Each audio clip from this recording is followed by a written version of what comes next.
Saan ka nahihirapan? Kasing dilim ng kwarto na ang kulay mo. Pangit, kulot, salot, madilim, gutumin. Yan ang mga salitang pilit binabato sa akin. Mga araw na halos hindi ko mawari kung bakit ang bawat sulok ng aking paligid ay tila napakasikip, napakaingay na pilit akong binibigis sa dala nitong panghuhusga. Bakit sa katulad namin tila napakahirap mangarap? Bakit sa amin ay pinamumukha na kami ay iba sa kanila? Kailan ba kami magiging normal sa mata ninyo?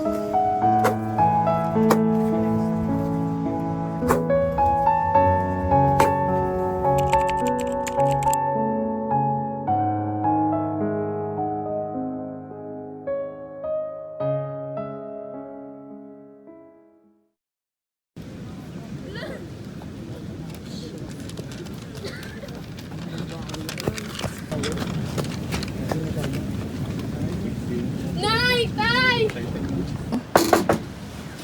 Nay! Tay! Nakapasan ako! Awanti! Gastusan ni Jai! Uri kita mati nga kasuratan! Naglaing ka, anak! Saan mo ituloy nito, anak? Asidim amo iti sasara kam nga biyag. Palupusan mo lakay. Pang palubusan na kun para ti pagsyatan tayo ato'y tano dagiti arapa kukot matungpal. Kas ko naking ka, di mo amo ti sasara kam. Tadi amom no kasano ti klase ti tao. Kasano datay nga kitkitan dito war. No kasano amom no ni tsura tayo. Song am kapulos nga tagtagit no tarapaap mo. Palupusan mo lakay. Hamuamot niya tigasat na ituwar. Gasat, kaano ka? Sino? Sino tinakitam nga napagasatan nga katribo tayo nakapagtorpos? May sa duwa awan, di ba? Taamum, sanay tayon ti karirigat tayo nga biyag tayon. Swerte tayon nakapasatay ti high school, di ba? Isuhan nyo nga namnamaan, hamo nga namnamaan nga maalam ti suportam kanya panagadal ko ka. Palubusan na kun! Haan. Pang!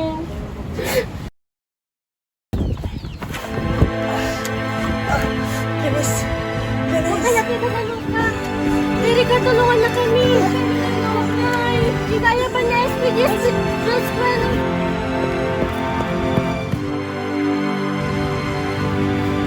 Gusto niya tatang mo. Kapag ka na ng tatang!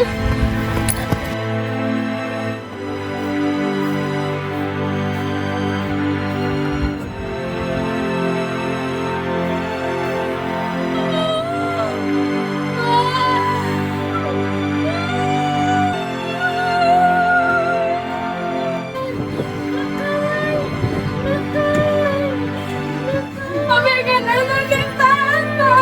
Tulong para manidig sa tangin ako! Anak, ang bawat sa bayan tayo mga tayo na sa ito. Mama!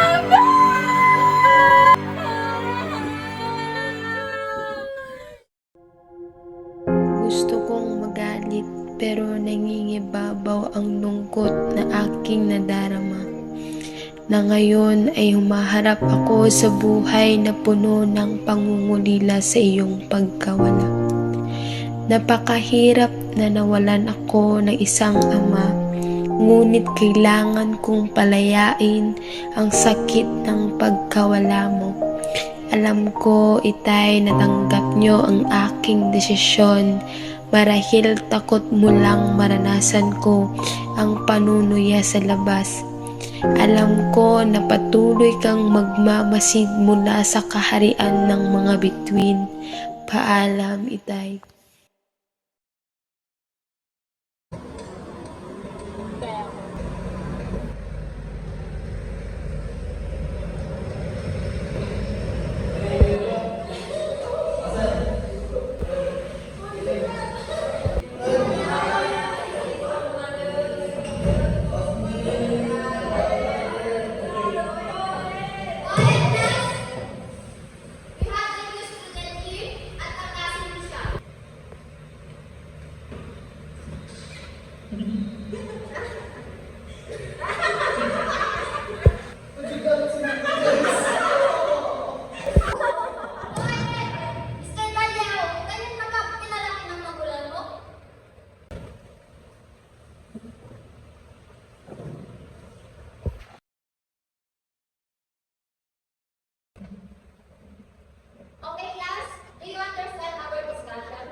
Yes, ma'am. Okay. I will provide some questions. Okay. What is the process by which plants make their own food? Anyone?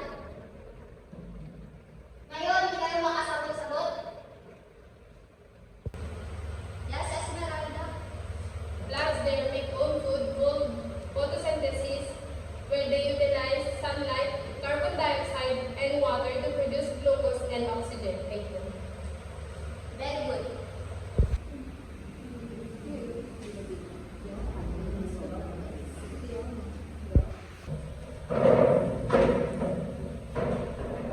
Okay, class dismiss.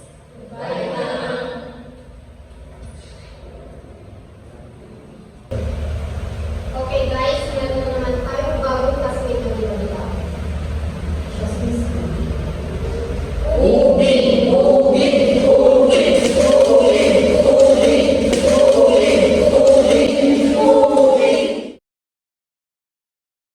Hoy, ikaw na pangit. Halika dito, dito ka na rapat. Ang pangit mo na. Hindi ka na! Labas na mga pangit!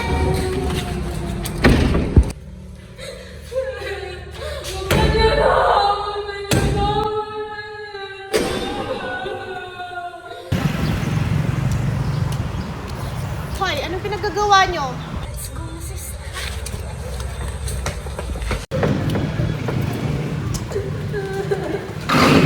Anong ginawa nyo sa'yo? Huwag naman lang ginaganyan.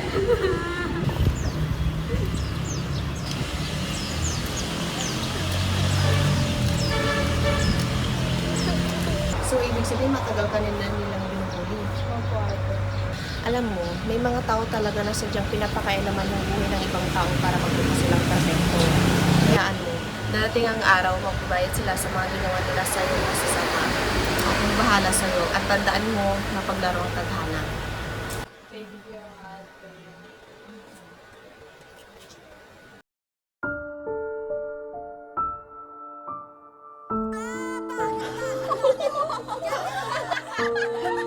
Kasing dilim ng kwarto mo ang kulay mo. Pangit. Hi sis! Good morning! Absent si Mira ngayon. So nice. Tayo ang magiging bida ngayon. So what's our plan? So, patuloy pa rin natin pahirapan sa Cinderella itim. Ay, wait. May naisip ako. I have a plan.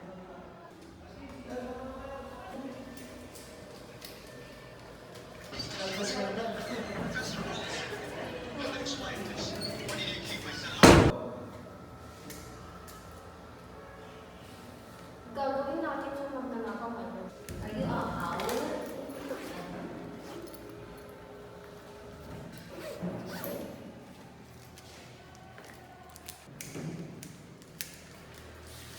Sama ko talaga, sis. Yes, of course. Sino ba?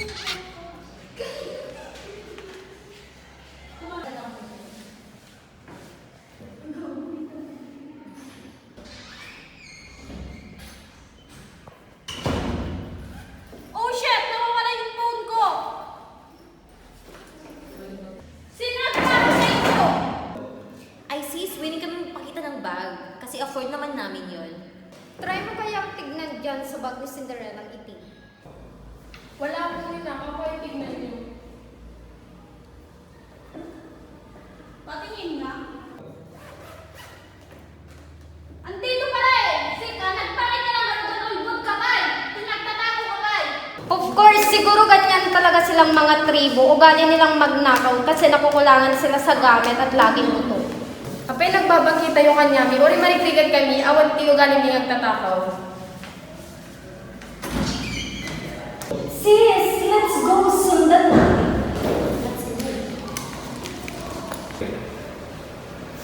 Apay nagbabalati kita daw niyo. Oops, nandito si magnanakaw. Try mo kayong magpapatisis para kahit maitim niyang budhi mo, makikita ka pa. Ano ba kasalanan ko sa inyo? Pag ginaganito niyo ako? Ah, ngayon, sumasagot-sagot ka na. Lalaban ka? Lalaban ka? Lalaban ka? Yes, alam mo nang gagawin natin ngayon. Okay, sis, copy. Tama na! Tama na! Tama na! Sige, good mo.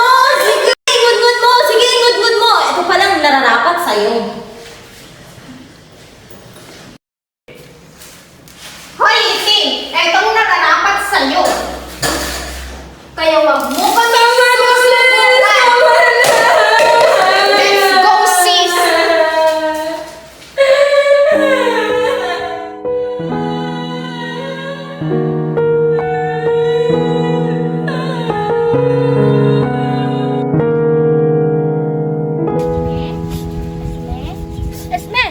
Anya dito ako, Braom? Anya ditoy? Agpapapudaw ka? Mang nabannog ako namang bulbuli ti kulay tayo. Among ba nga dita kulay mo, kat isuti ba nang mo, kung panpanakkel mo? Api nga mati kat sa bali nga tao. Anak, tanggapon na niya ti kinatao. Basta, na siya at ti kastam, nang nangruna, iti may isa nga tao.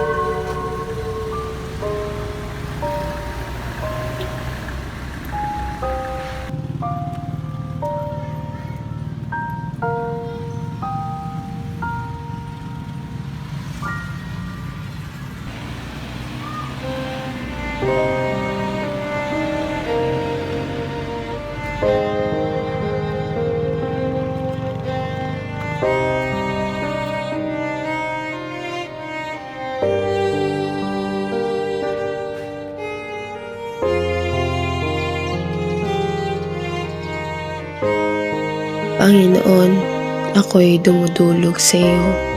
Nagdarasal para sa amo taong inaapi at inuhusgahan gaya ko dahil sa kanilang kulay at panlabas na kaanyuan. Tulungan mo kaming malampasan ang hirap at makahanap ang lakas sa gitna ng unos. Bigyan mo kami ng kahulugan at halaga at gabayan mo kami tungo sa pagkapantay-pantay at pagmamahalan. Naniniwala ako sa inyong kapangyarihan.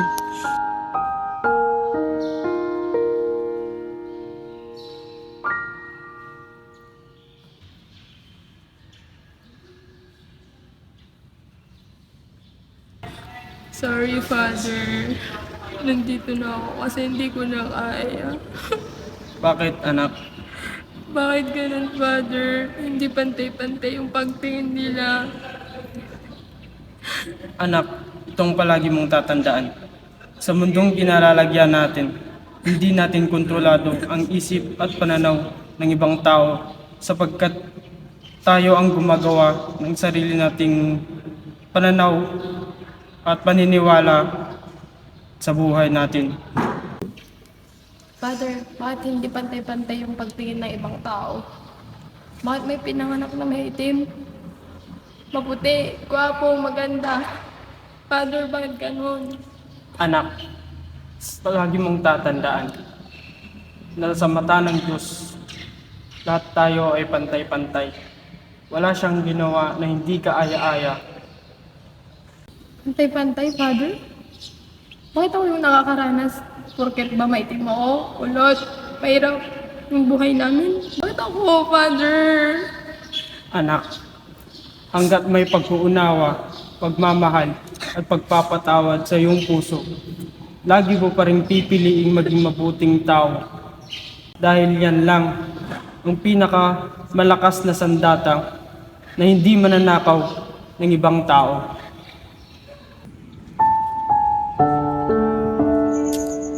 Anak, madami ka pang makakasalamuhang sarado ang kaisipan, pero patuloy mong tatagan ang iyong puso. Kakayanin ko pa ba, Father, na sa bawat pag-gising ko, takot ang nararamdaman? Anak, kayanin mo. Kailanman hindi ka pababayaan ng may kapal. Magtiwala ka lang. May plano ang may kapal sa mga taong kagaya mo. Thank you, Father, kasi dahil sa mga sinabi mo, ako'y nakapagbukas naman ng isang kabanata para ipagpatuloy ang aking isipan. Walang anuman, anak. Laging bukas ang simbahan sa mga katulad mong pagkiramdam na ay tinatalikuran na ng mundo. Sige na, anak, mauna na ako.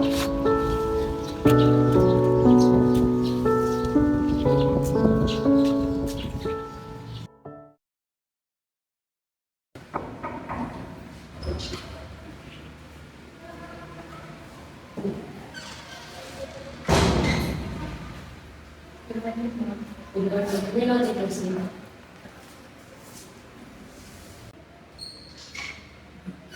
Good morning, ma'am. May I come in? Please come in, Miss Brand.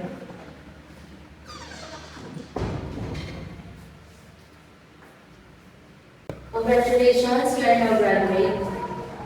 And as our cum laude. Thank you. You deserve it. Congrats, anak. I'm so proud of you. Thank you, Mom. But wait, Esme, can you call Vladimir and Celine? I want to talk to them. Okay po, ma'am. Ma'am, ano meron?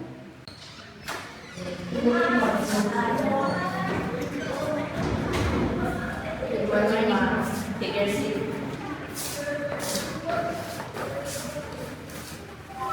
Why, ma'am?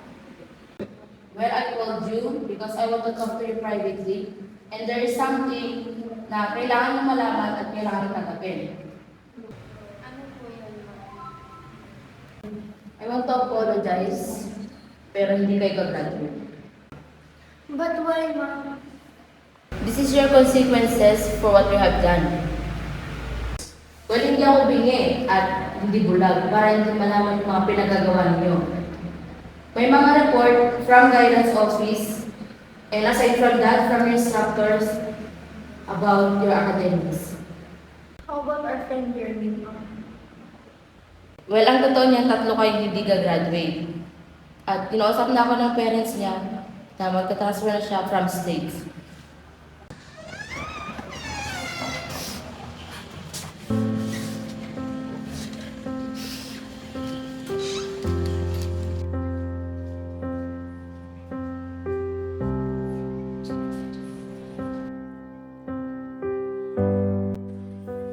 Sa mapanghusgang mundong ito, kung saan ang panlabas na anyo na ang madalas na batayan, nararanasan ng marami ang pagmamaliit. Ngunit sa mga tulad namin, mahalaga ang magpatawad para magbukas ng isip tungo sa kapayapaan. Sige, kayo yung sasakpan mo dyan sa baba. Promise, hindi na talaga. Sana'y magbukas ang isipan sa katotohanan na ang pagkakaiba ay hindi hadlang sa pagtataguyod ng respeto at pagkakaisa, sa pag-unawa at pagpapalaga sa diversidad, masusing palalawakin ang ating pananaw at marating ang mas mataas na antas ng pagkakaisa. It's time to let it out. Oh, you feel like no one cares. You're on your own, alone with fear, and no one knows just what you bear. Want someone close, but no one